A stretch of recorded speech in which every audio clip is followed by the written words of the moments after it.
You haven't been recording this entire time? No, because we weren't ready. You missed my... Well, see, I can't make the same reference with Joker. Is anything tearing other than my psyche? Sense of reality. I forgot that this is where we were last time. Other than my eyes from... I don't know. I'll tell you what's not tearing. It's my eyes off of that skirt. Oh, dear. Well, as I think I said last time, I didn't realize this was actually a core part of the game. I thought this was like a new game plus or something. I knew my friend was certainly a core part of the game. What kind of core? You decide.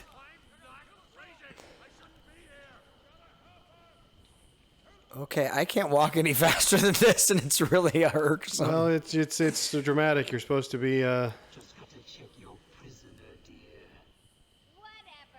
Who is this? Is this another? Oh, okay. Oh, okay. So. Not. We really should feel sorry for him. He never fully got over his parents' death. It left him quite insane. What is going on inside your head, Wayne? He's gone. Just a twisted shell of a man. Cut me free! He's all yours, Joker. Oh, goody. Come on, Mr. J. We're ready. I've waited a long time for this dance.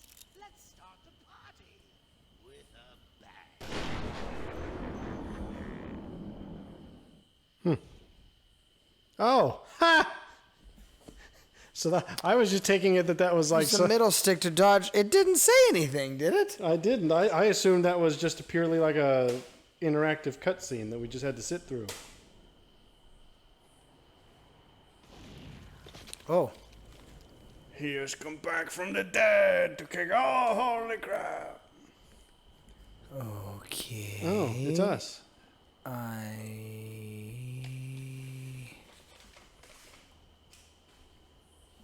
That So you something looks. He's filming a bad We infomercial. got Rat Bat snooping around. What and kind of sniffing. infomercial is he filming, do you reckon? And you've got In the Arms of the Angel. This is a Sarah McLachlan commercial right here. All it takes is $10 today to save a Batman near you. I was going to try to come up with something a little more. Well, there's more.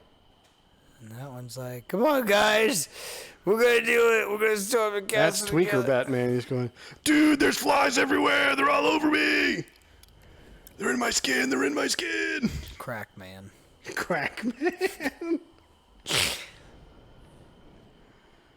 Well. So I have a bit of a... It could lead to something interesting. Ooh, Why? more Tweaker Batman. We're gonna... Ew. See, okay, it really was a rat. It's Ratman. Ew.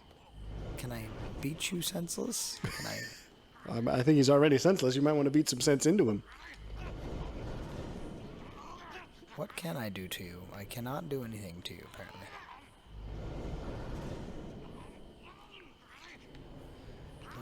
Okay. Well, what is your topic? Well, right, okay. Jumping off of pits into the abyss? Well, Or jumping into pits from the abyss? let's just talk about the abyss for a second. Yeah, don't stare into it. Lest it stare back, don't you know? Who was it that quoted that again? Nietzsche, of course. Yeah. Well, I was actually going to go on a bit of a... Well, I'll start it with a playful kind of bit, and then... I don't understand what I'm supposed to be doing here. Oh, you're probably supposed to use your new tool, your thingy. I knew... Oh, okay. You got the new zip... I... You got your new zipliney thingy. I feel like I tried that, though. I'm Did you? trying to zip line to freedom, and it's not... It won't... Won't zip.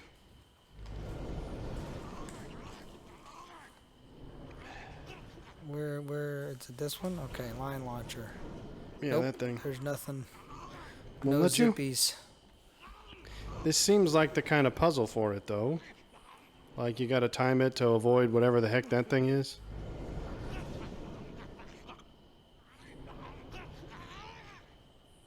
Okay. I'm almost certain that's what you have to do. What makes you say it can't be done? Well, because it's giving me an X. It's not. Well, you don't have the tool out. What do you mean? What are you on about? Well, you don't have, yeah, there you go. Now try it. You actually have to have the tool out. Well, you can't do it when that thing happens. Yeah.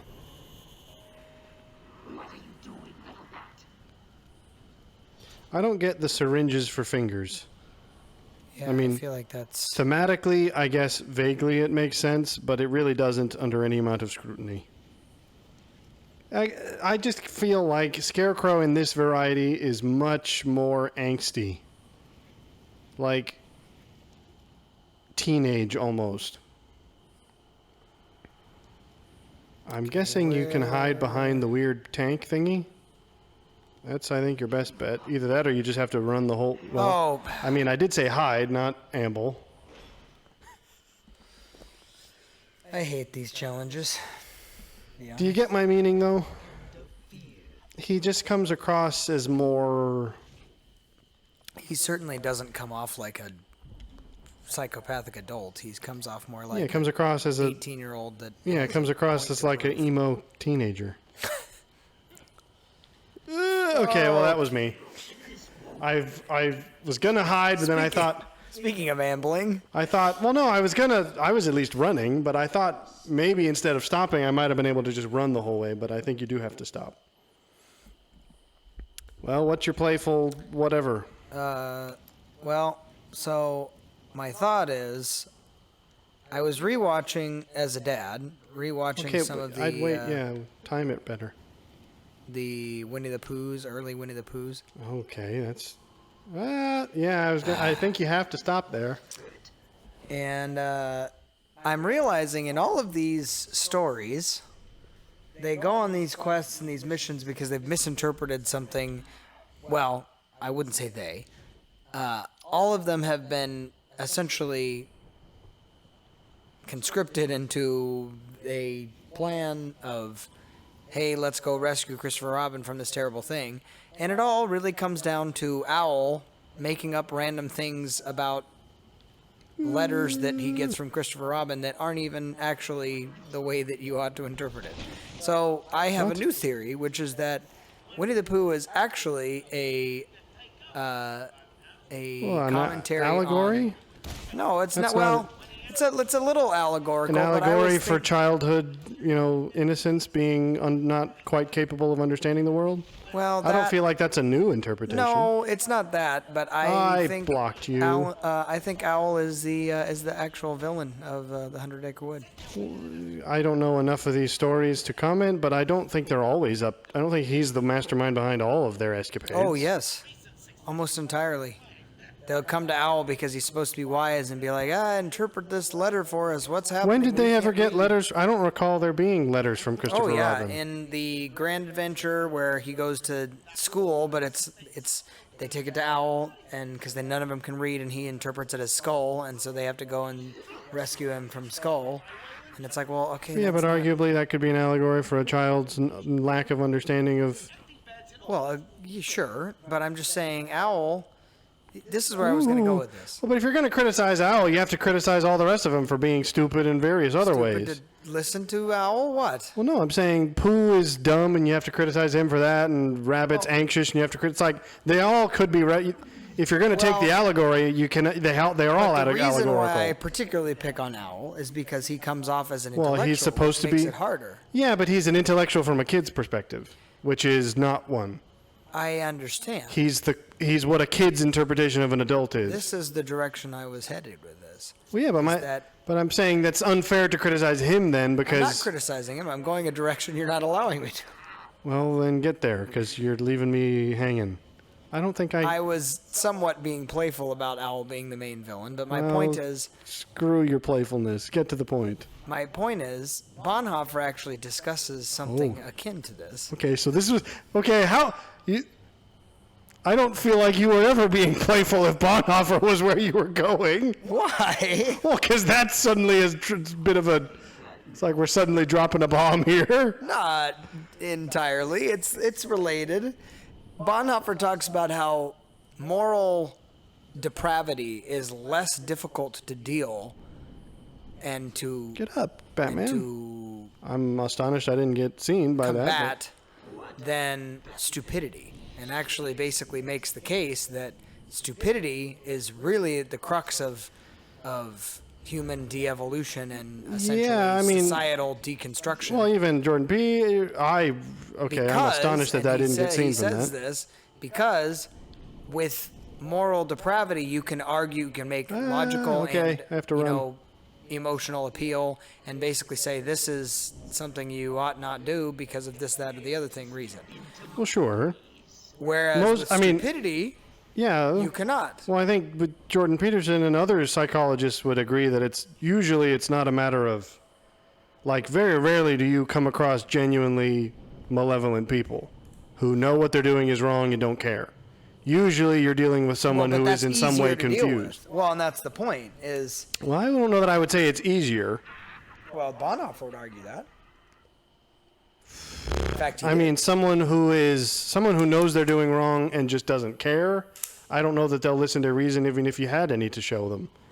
Because if they don't care that they're doing wrong, I don't think they're gonna take your appeals very seriously. what you're talking about is sociopath or is no. psychopathy. No, not Yes, necessarily. No, psychopathy because I'm is- saying someone can make the choice to do wrong and not care. That doesn't necessitate being a psychopath. Whoa. Well, I guess they could choose to ignore the internal barometer. I guess that's What? true.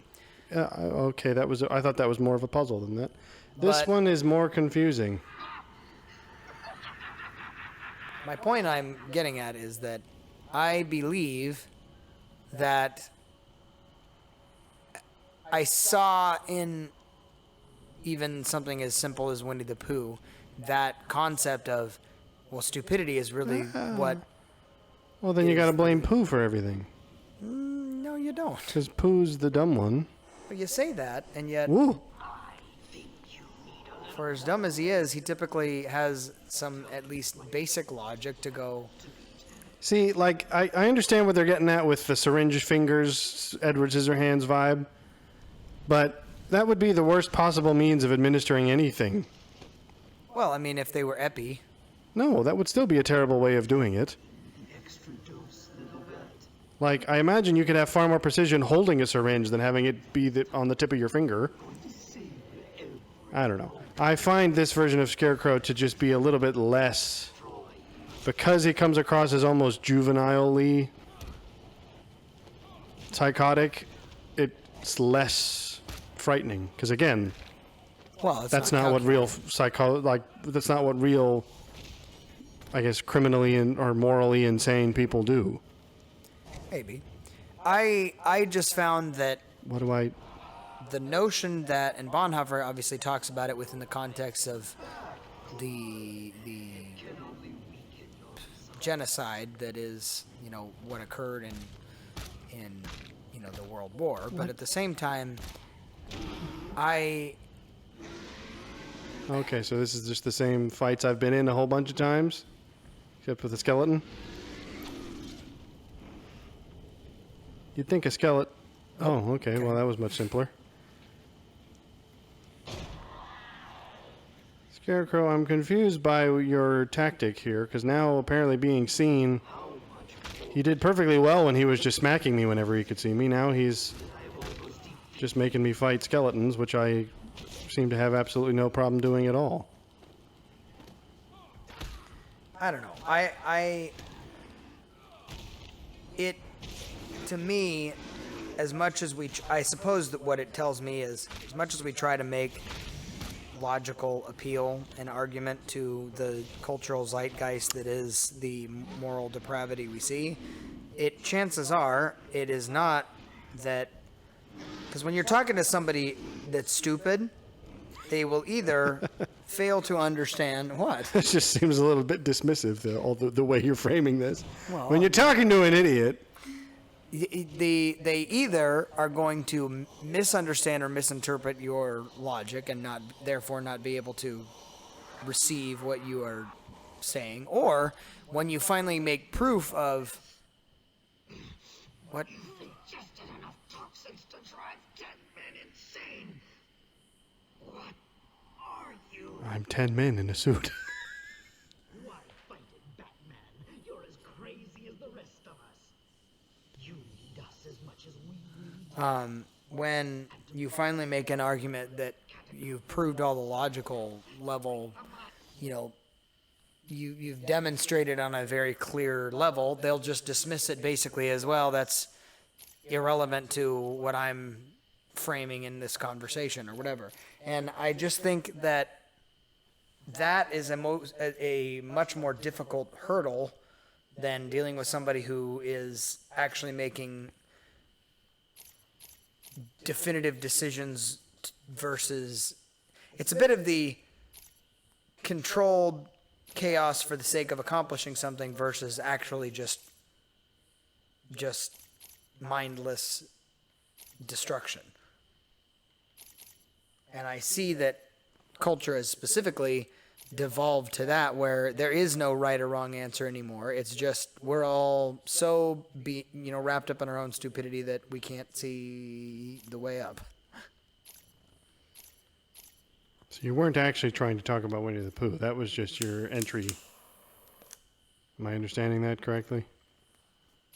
Well, I mean, I don't want it was a most fun of entry. these. Again, Owl, as much as he claims to be a brilliant, wise... Does he claim individual- that, or do other people project that on him? Well, now you're talking about Well, because the point... limerence. I mean, it's not... The point is, all the characters in Winnie the Pooh could, in fact, I think probably were intended to be personifications of certain childhood... I don't know what you'd call them, really. They're... Ooh, okay. That was a weird camera move. They're personifications of various forms of childhood misunderstanding of life. Sure. So the idea that Owl is supposed to be the smart one, it's like, well, he's only as smart as the kid who imagines him.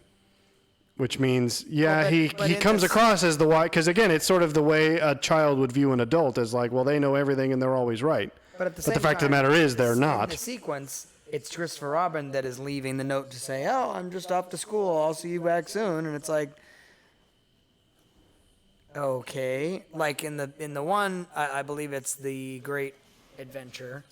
They go and they rescue him from Skull. The next one, the Christopher Robin ends with, "I'll be back soon," and Owl's like, he's with the Baxon, and it's like, what?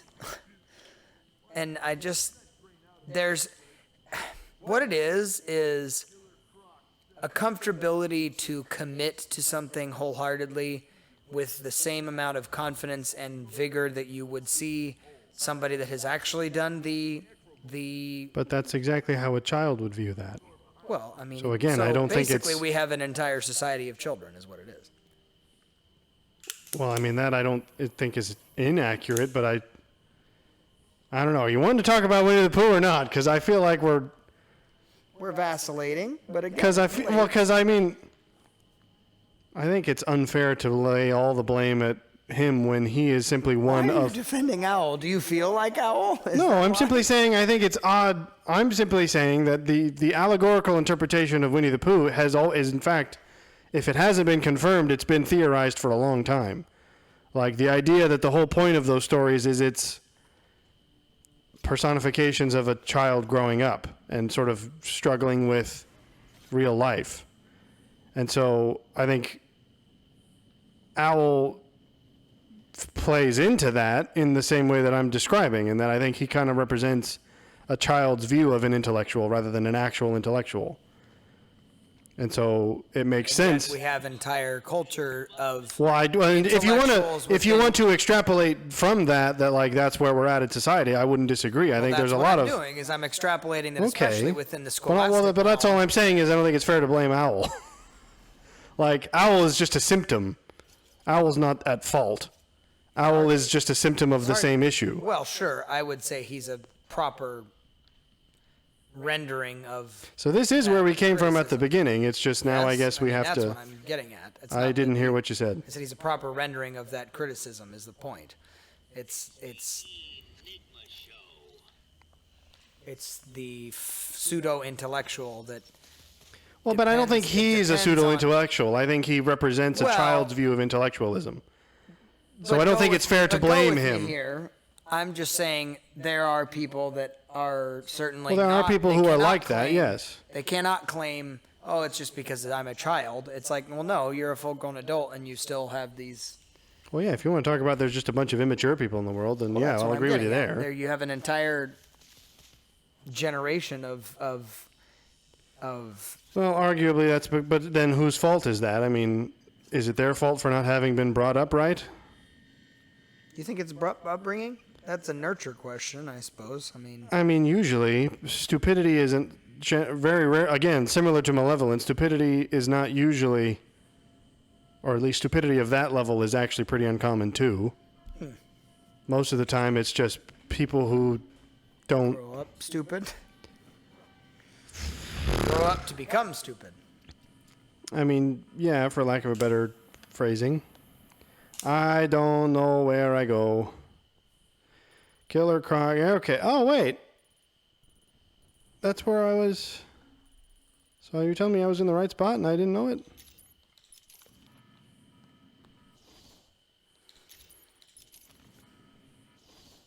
Okay, so I came away from where I was supposed to go, apparently. Apparently this is... Problem is I don't actually know where I'm supposed to go.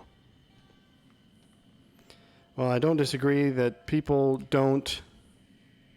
It's the committal to the point of immovability and placidness that I feel is staggering, especially within the scholastic community, because historically that has been the place. Well, I mean, I suppose historically it plays out in many arenas. Even in a religious context, you see, like, I guess I forgive my nerdism here with playing out the idea of the Sadducees and Pharisees even. It's like when you become fanatic about a particular thing, it almost assuredly will devolve to committing to the point of immovability, and at that point you're not even then being able to take in new information. And it's like, okay, that our in my opinion, our specifically philosophical and religious and mental framework should be one that remains fluid, I suppose. It's not that you can't have convictions. Is the answer to this riddle But those seriously just an convictions elevator? ought to be informed by either reinforced by your environment and its kind of experiences, or challenged and then reframed by those same experiences. Would you agree? Subject obscured. Hang on. Or are you obscured? Subject obscured. Okay, so the subject...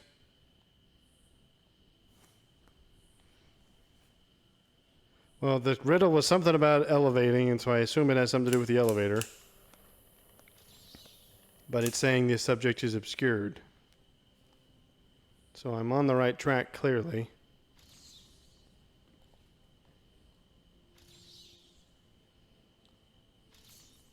Well, it ain't that. What? Okay, it's saying that no matter what I look at. I mean, the subject... It's clearly above. It isn't...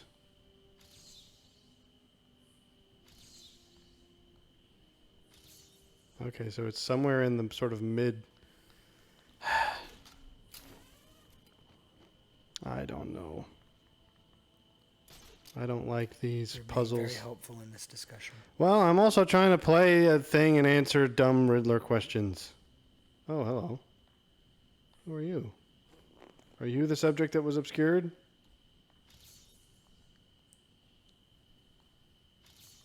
Well, maybe. I don't know. Restate your point again.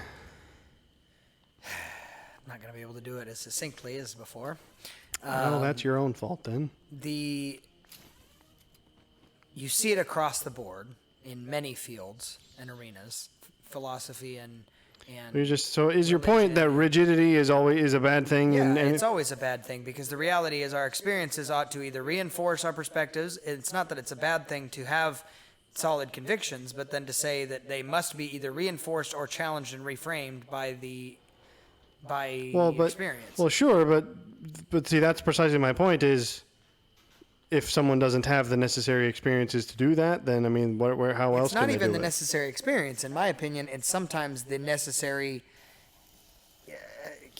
capacity to critically think, and that, my friend, I mean, I do think. is a missing component to all of our current existing. Well, maybe that's a little strong. I think it's true to say that I don't disagree that experience should alter your perspectives if your perspectives are wrong. The problem is most people don't, because of the fact that we've created a sort of society in which that level of, I mean, the fact of the matter is people don't. Self-analysis? No, it's not even that. People don't have to work as hard as they used to do things. So as a result, people don't encounter the kinds of difficulties that would lead to changing of experience or to changing perspectives due to experience. Because the way it would work is you have a way of viewing the world and you can get by with that so long as your experience doesn't contradict it. Sure. I mean, it's not necessarily a matter of experience, like not all experience will support your frame of reference. Well, that's what I was but getting it's a matter of you're so dumb. I don't know if you feel that way. Talking about the Riddler. Not everything you go through will reinforce your experience, but it won't necessarily directly contradict it. And so as a result, if you don't face the kind of hardship that changes your worldview, then how can your worldview change? Well, I guess my argument is that the onus to experience. Well, but you can't ask people, how are you going to ask people to have experiences that'll change their worldview?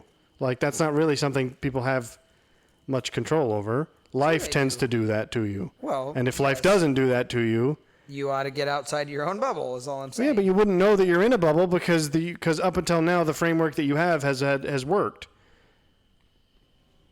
So you would have to first have an inkling that your framework is insufficient before you could go and seek either a confirmation or a change. But if you're not facing those kinds of challenges, then you never will. That's why I'm actually of the opinion that it's worse for people to live comfortable lives. Well, that's big. Precisely. That's what I'm saying, is that you ought to get into a spot where you're actually intentionally branching into a sect and a area of thinking and experience. Do I need to that go you may up or not down? normally have previously interacted with. I mean, to remain in one spot. This is the thing. People are comfortable learning to a particular level and then saying, well, I know a lot about the subject. Well, actually, you don't. You just haven't learned about it enough to realize how much you don't know. But that's not their fault. It is their fault, 100%. Well, no, you can't blame someone for not knowing. That's the whole point of the Dunning-Kruger concept. It's like someone who doesn't know enough doesn't know that they don't know. That's part of the problem of ignorance, is that at its basic level, ignorance cannot rectify itself because it doesn't even recognize itself as ignorance. Well, but again, we're back to Bonhoeffer. This is why stupidity is such a problem. Well, but stupidity and ignorance aren't the same, because ignorance is a They're lack in of... the same No, they're not. Stupidity is an inability to gain information. That's why I mean, generally, genuinely stupid people are fairly rare. Because the fact of the matter is... So again, chosen ignorance versus... Well, it's not even This is necessarily what chosen ignorance. We've It's actually like... described this before, because I remember having this conversation where I talked about We've the had idea similar of the age conversations. the age in which you are now responsible for your own... Well, I don't think it's a matter of age. I think it's maturity. How about that? Well, but okay, sure, but that's not at all related to age. Well, I agree. And it is related to experience. So again, someone who does not have experience won't recognize their lack of experience. That's what the Dunning-Kruger effect is all about. Well, yes, I recognize that. So it's saying familiar with when you're ignorant, because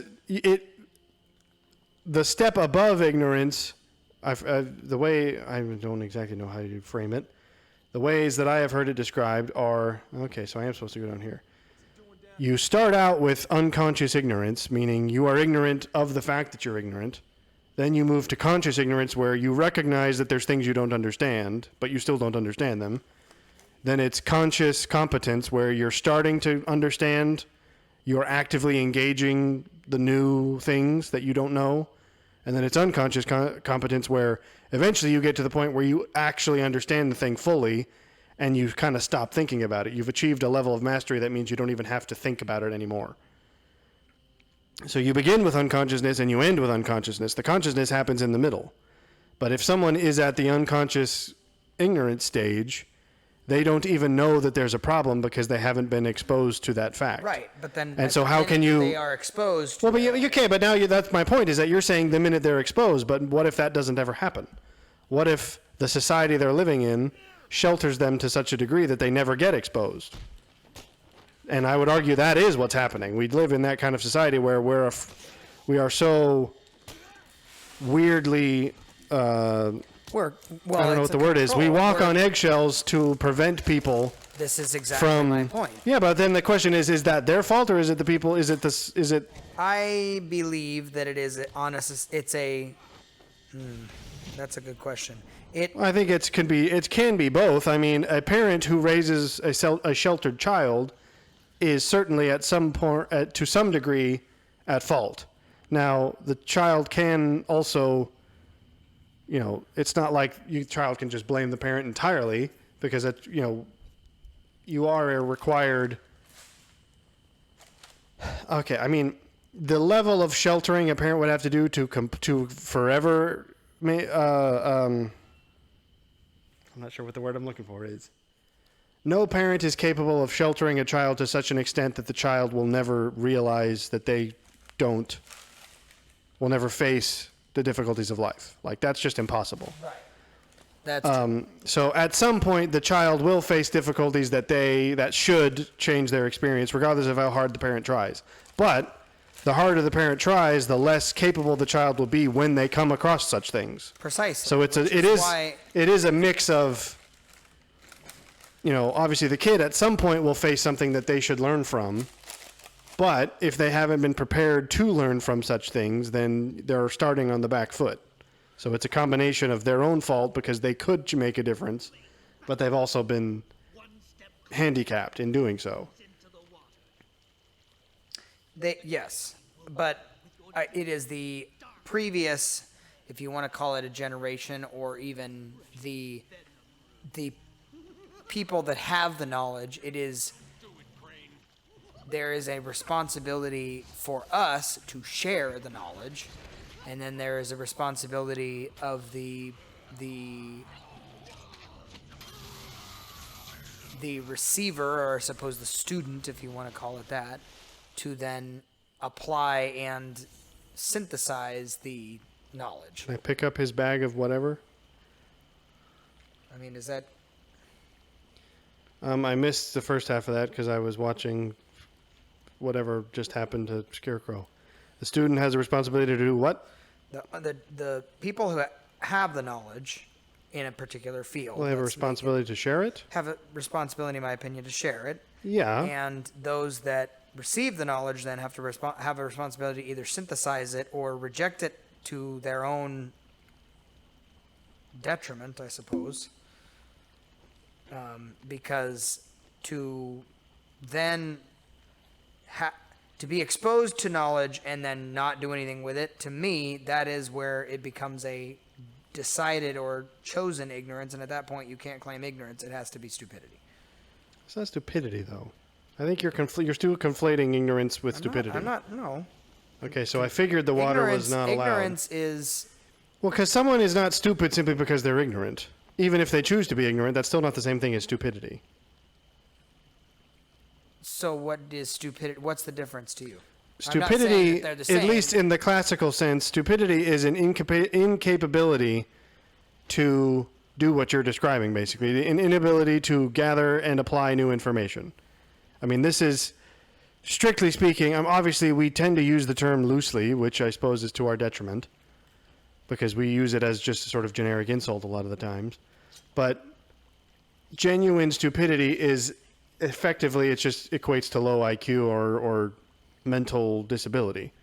Where you're saying, even if someone were to explain something to you, you wouldn't be able to grasp it because it's beyond your mental capacity.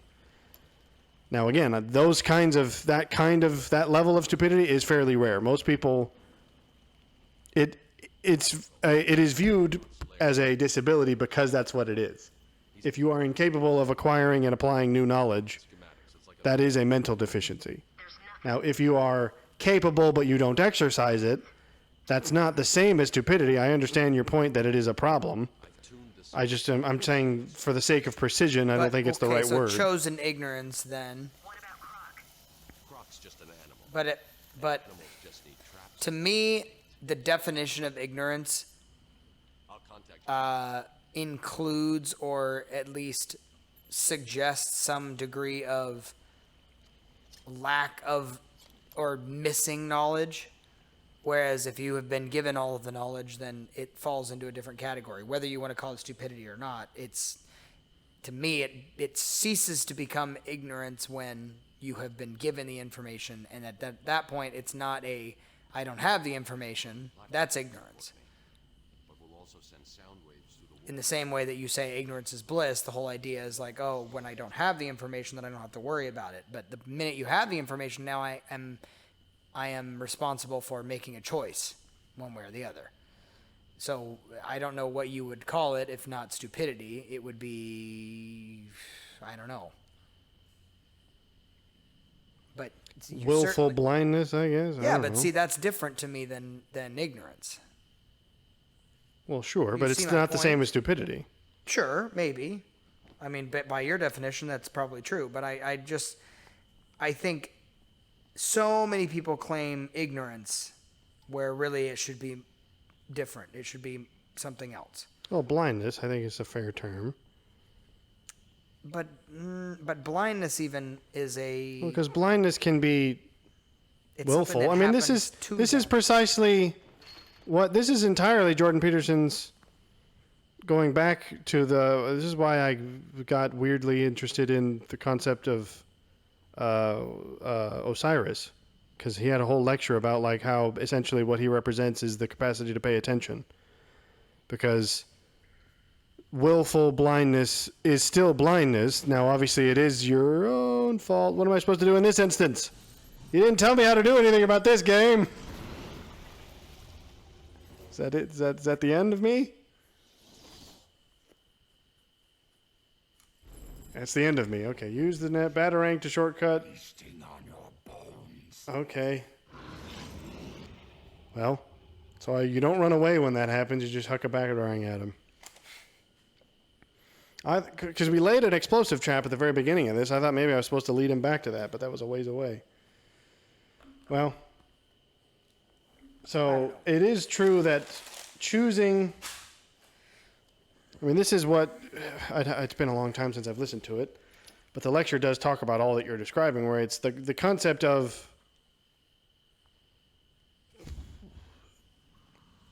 It's actually, I mean, to use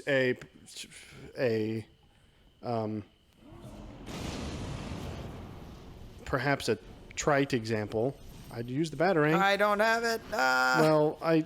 Okay, You realize can you realize you don't have to throw it that way. You can literally just do the double tap, and that throws a batarang.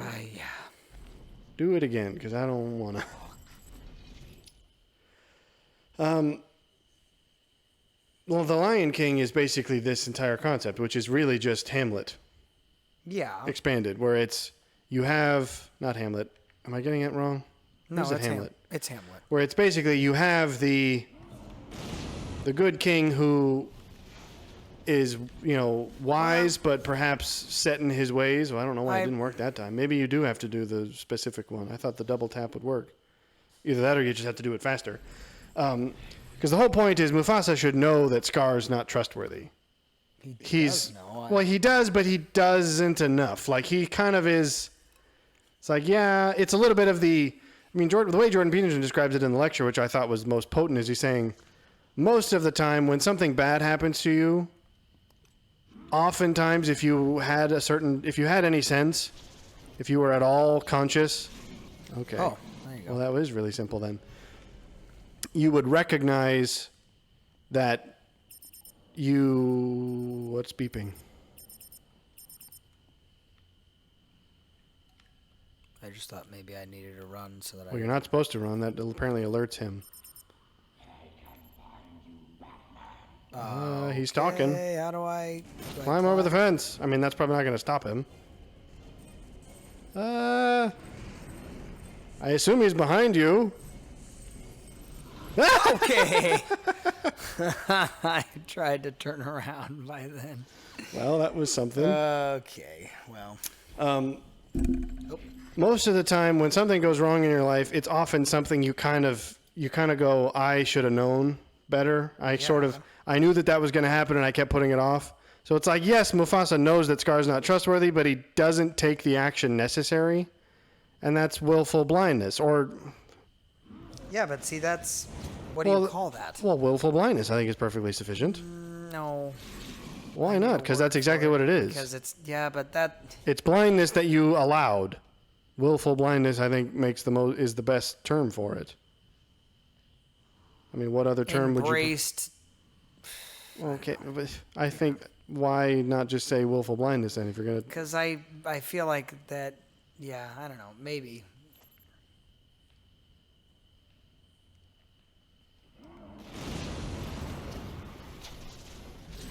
Is our only concern just killing him? Because at that point... Well, we're not trying to kill him as far as I understand. We're just trying to get through here unmolested. I don't know what this tracking thing I'm going towards is for. Okay, so clearly this is the right way. Oh, it's this thing that hangs above me. Throw a batarang at the distended testicle.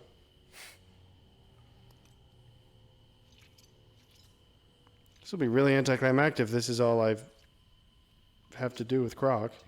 Of course. I'm going to need to find more. Fun times. So this is all this is I'm just going to wander around this maze, zapping Killer Croc whenever he pops up.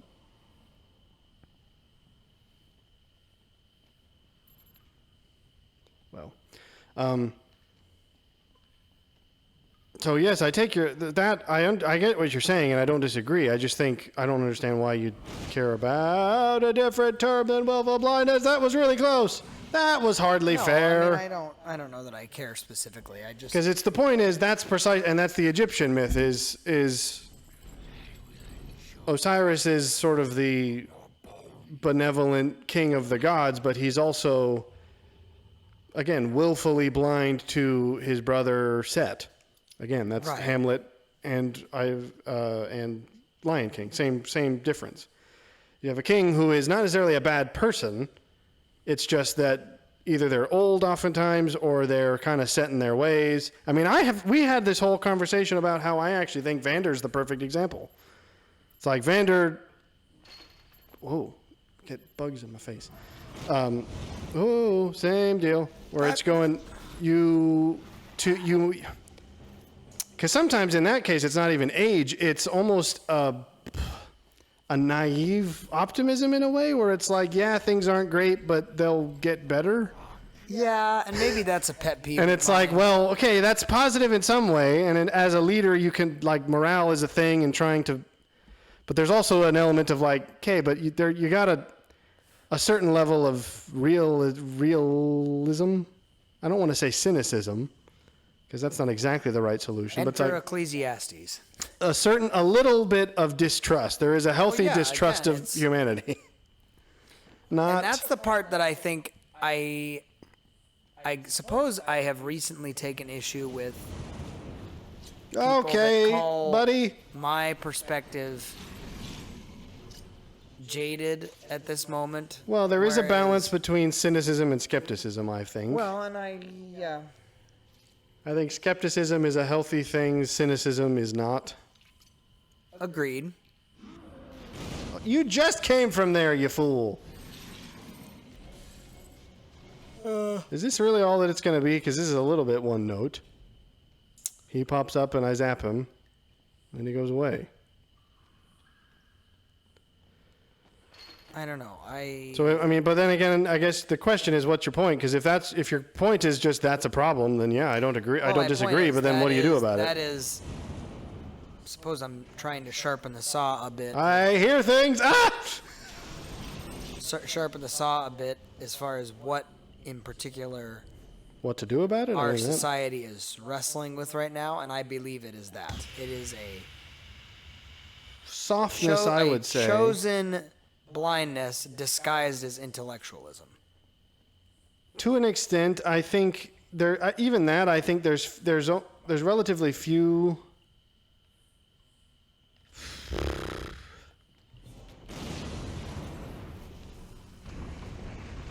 Oh, that's not fair.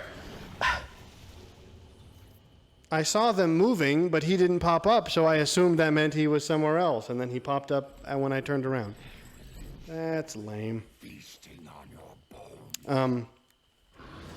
I do think there are certain people in positions of power and influence who are that way, who are deliberately,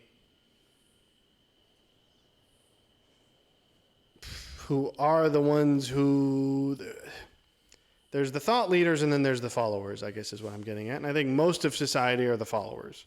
I think the kinds of people who purposefully... Doesn't that give him too much of an excuse, though? It's like, well... Well, but I mean...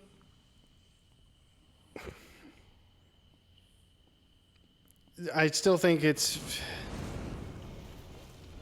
Where are you coming from? There. That was... Oh, well, that It's was... okay. That's the kind of stuff. Well... He just tackles me into the water, even though he's falling. Well, but I mean, if you get... I guess you have to get him further closer to you or further away from you. I don't know. I don't necessarily mean to get... In some ways, it's a kind of almost benevolent misanthropy, where it's like, yes, it's sort of a grim view to think that just most people are too stupid to know any better, and that might seem like letting them off easy. But the fact of the matter is, I think it's true. I think most people are just too stupid to know better. And so you almost give, it's like, as cynical as that sounds, it actually enables you to be a little bit more sympathetic or understanding. I'm not sure what the word you'd want to use is, but because it could make you a jaded person, but I think it could also make you I mean, it all comes down to Zen again, doesn't it? See. That's why I didn't see him. He was behind that You're fence. on about the balance thing? Well, no, it's more about you just going, yes, people are dumb, but that's just the way they are. So you kind of just learn to accept them that way. And again, it sort of makes it seem perhaps, I don't know what I'm getting at, to be honest. Yeah, you're not pulling this trick on me again, pal.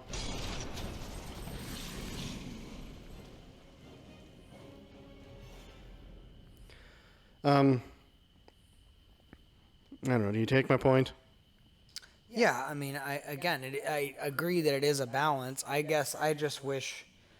Well, but again, that's my point, is you're wishing for people to be different than they are. No, it's more of a accountability to say, no, you're not going to claim Is that your job? not even ignorance, but again, you're not going to be able to cop out of responsibility in this when you yourself have chosen blindness. But is that your responsibility? Well, maybe tonight, Bishop. Well, that's all I'm saying. There comes a point in which I'm like, well, somebody's got to be responsible for it. So. Well, you can take that on yourself. I just think you'll end up being miserable. That's kind of where my Zen perspective comes in. You're just going, you can either be mad at people for being the way they are, Well, or I'm you not can simply mad. accept Mad that that's the way that they are. That's not to say that you have to sort of, it's not exactly a coexist kind of thing. Oh. No, I'm not hearing that way. I think. Because it's not an me, excuse it's to not say, a well, the mad, way, well, it's not. A. What? Oh, okay, now What I do am we supposed do to run. fix it? Like, what can I You do to don't. help you see that you're? Well, yeah, that's but choosing you don't. blind? That's the thing. You used to tease me about this, the whole "I demand all of you look at it" thing. Where it's like they're. I've hardly teased you about it. You absolutely did. What I was is running. happening? I was running. Did I fail, or was that just something that was supposed to happen? Well, it told me to. Well, yeah, okay, running in Croc's lair, but then you told me to run. Maybe I'm only supposed to run when he's actively attacking, and I guess when he's not, that just doesn't make sense. I don't know. The fact of the matter is you can't. So you have to just choose to let it go and say people are dumb. Not everyone, though. It's a bit of the, I mean, I haven't read it, but I've heard Jordan Peterson describe his sort of archetypal breakdown of the brothers Karamazov, or how you're supposed to Yeah, pronounce that's it. actually a really good. And the whole idea is, like, I've forgotten the brothers' names. It's Alyosha. Is it Alyosha and the other one? I've forgotten their names. Trying to run from this guy. Well, but see, you're not supposed to run. Yeah, so you can't. That's the thing. You're supposed to run for a certain amount of time, but not forever. Like, run from the attack until the attack stops happening, but we won't tell you when that is. I forget their names, but Alyosha's the sort of naive one, and the other one's the cynical one.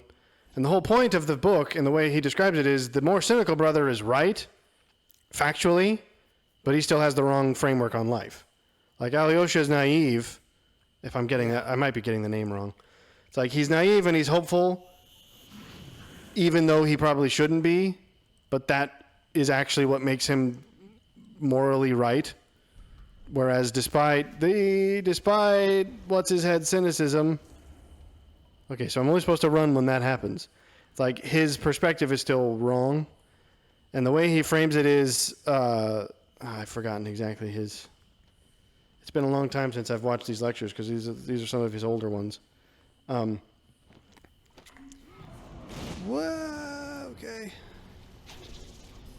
I've forgotten also what the point I was trying to get to by bringing that up. We were discussing The idea being that you cynical, can't but be also responsible accepting. Right. It's the idea that says, okay. No, that didn't help. I thought it helped prompt me, and it didn't.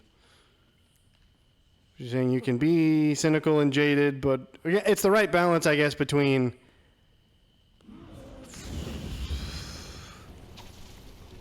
having a certain distrust of people, but also having an openness to them earning that trust, I guess. Because, and this is, I suppose, when I get down to cynicism versus skepticism. Skepticism is sort of it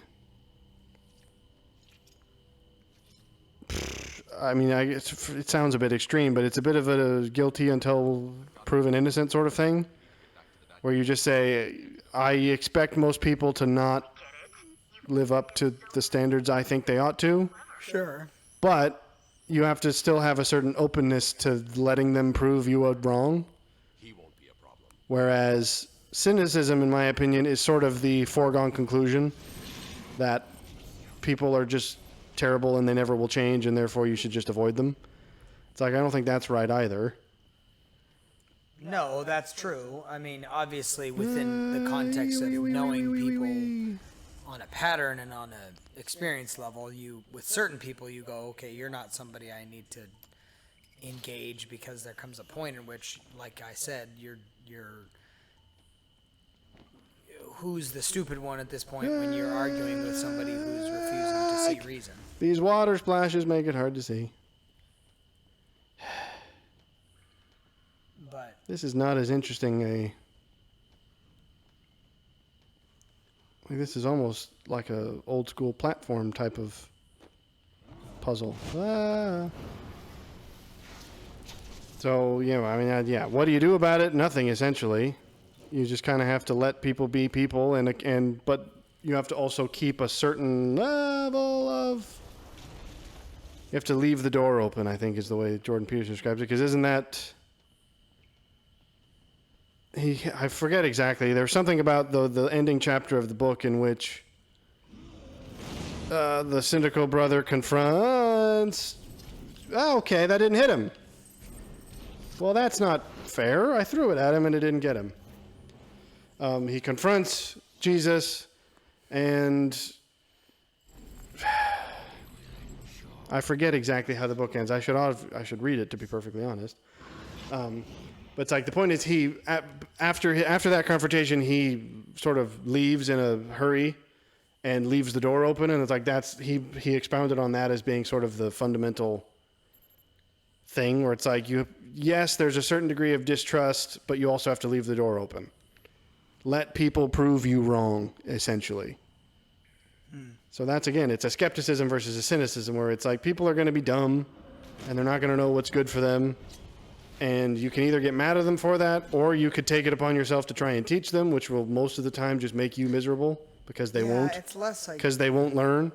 So the only real thing you can do is just let them be the way that they are, because they're going to be the way they are. I think you might run out of platforms. Oh. Wow! That was a ragdoll! I thought he was just doing some tricks. That was funny. Killer Croc a show here. He was like, that was a full split, Bats. How did you manage that in those tights? Well, I mean, he's an agile one. He does them every day. Does he now? According to the comics, yes. So, anyways, I don't know. Again, Anyway, this also comes down to stoicism again, even though if you don't want to hear that, because it's again a matter of just saying people are going to be the way they're going to be. Do you have any control over it? No. Well, it's not that I want to control it as much as I want to.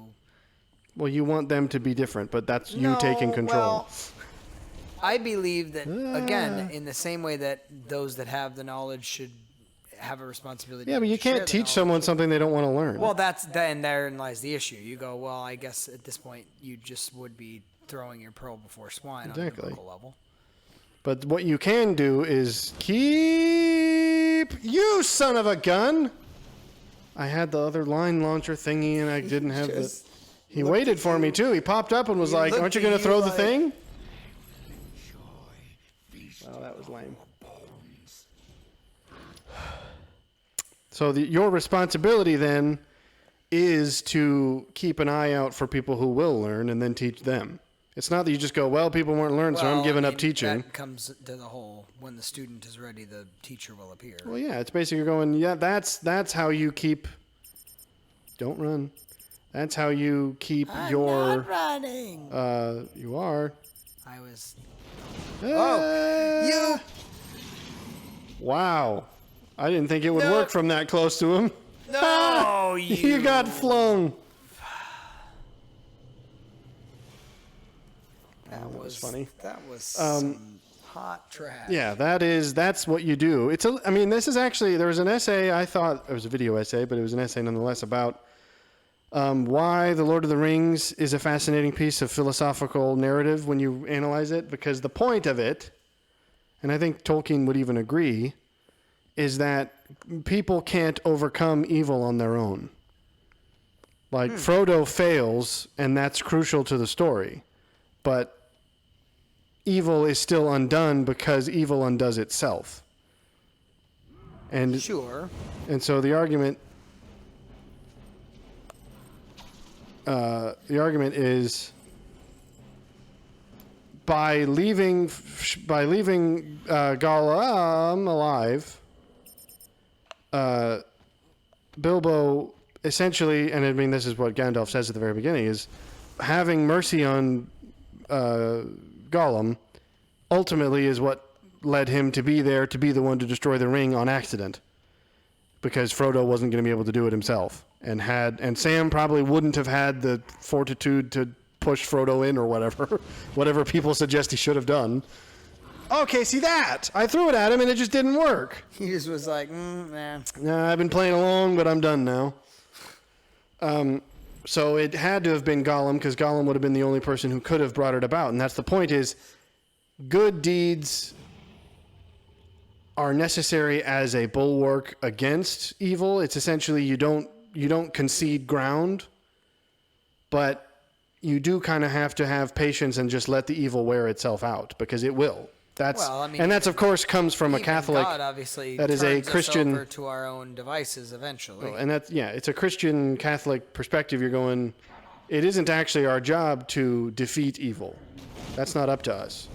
But to be good is up to us. And even small everyday acts of goodness that's what Gandalf says in The Hobbit. What does he say?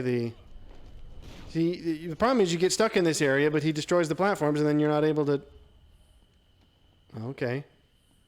You could theoretically blow a hole in that gate, unless that will alert him.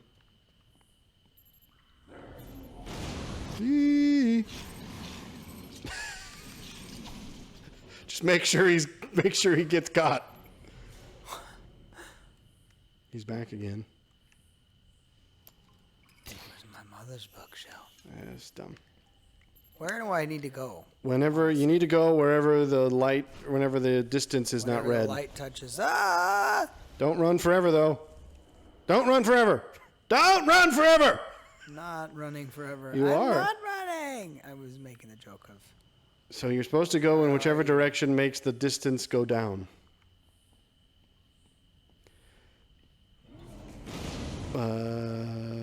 Hi. Get your thingy. Not that thingy. Other thingy! Oh, it's lame. See, I feel like some of this is just the mechanics being a bit fiddly.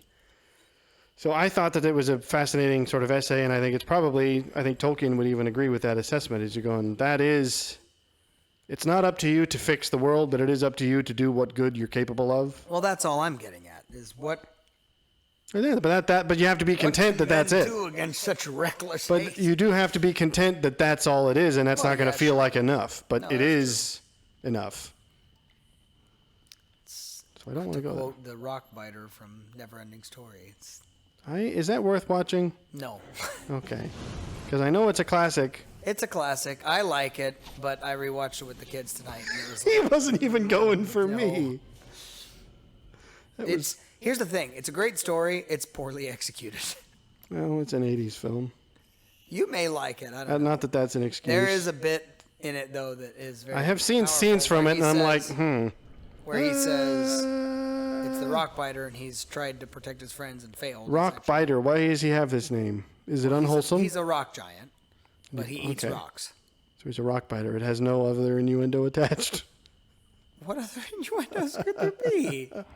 I don't know what rocks he's biting and why.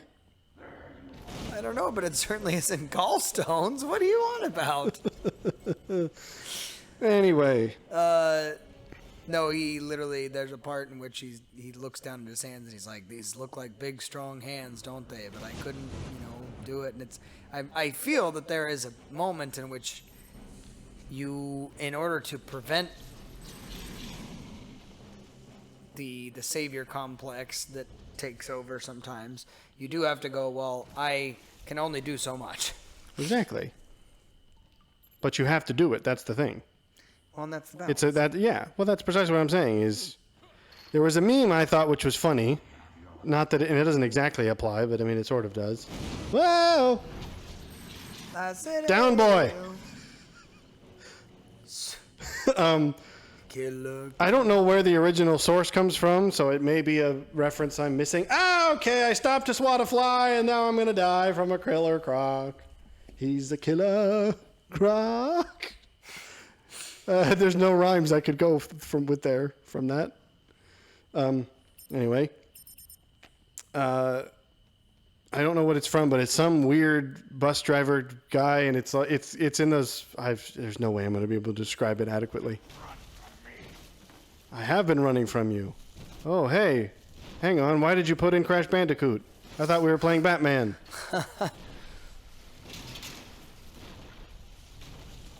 Definitely has that vibe right now. Bad vibes are what these vibes are. For me. Okay, is this all I have to do? Is he on this block? Oh, now is when I use my explodey goo. Don't read into that. Bring your pretty face, I guess, to my explosives. What? Batman! I pressed the detonate Literally button. looked at it like, He's just not going, today. that was so stupid. I pressed it. That was lame. Yeah, I know. If only that would work. Of all days to have explosive trouble. What was I saying? I forgot before Crash Bandicoot confused me. Oh, yeah, the weird meme. I'm not going to be able to describe it, but the phrase went, it was like, take it easy, buddy, but take it. And I was like, well, yeah. It's like, you know, do what you can. It may not be much. You can't do much, but you still have to do it. So, and then you need some stoicism to make you feel better about it. Or just some long suffering. Yeah, but isn't that that's what I think stoicism really is at its core? It doesn't. Yeah, I think it is.